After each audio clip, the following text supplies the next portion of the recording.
In this video I'm going to give you a stretch for TFL or Tensor Fascia Lata. It's a small muscle here.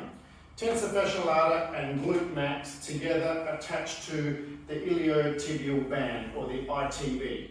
The ITB itself doesn't stretch, can't stretch itself, it's not an active structure. It's passive, it's a bit like a rope. These two muscles are active, we can contract them. And when they contract together, they tension the rope, the ITB, and can help to abduct the leg and also, probably more effectively, stabilizes the knee and the pelvis when I'm on one leg. Now, if it's not working, the pelvis tends to drop out.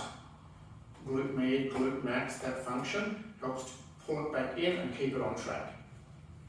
So one way to stretch this is to stand on the leg that you're going to stretch. This is my TFL that I'm stretching. I step over with the other leg, pelvic tilt, so tuck my tailbone under and lift my belt buckle up.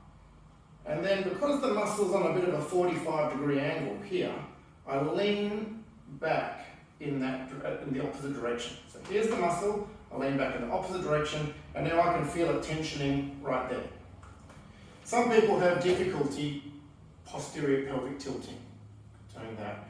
There is some research to suggest that if people can't do that, they may be predisposed to lower back problems, or they have an existing lower back problem and can't tilt back. So to help you do that, we can put one leg up on the chair. That helps to tilt the pelvis back, and I still stretch the TFL on the right leg by leaning backwards and slightly to my left, again on the diagonal. This is just to help with the posterior pelvic tilt. And again, I can feel the stretch slightly on that side. So nothing wrong with combining this stretch with the glute stretch that I've given in the previous video. Thanks for watching.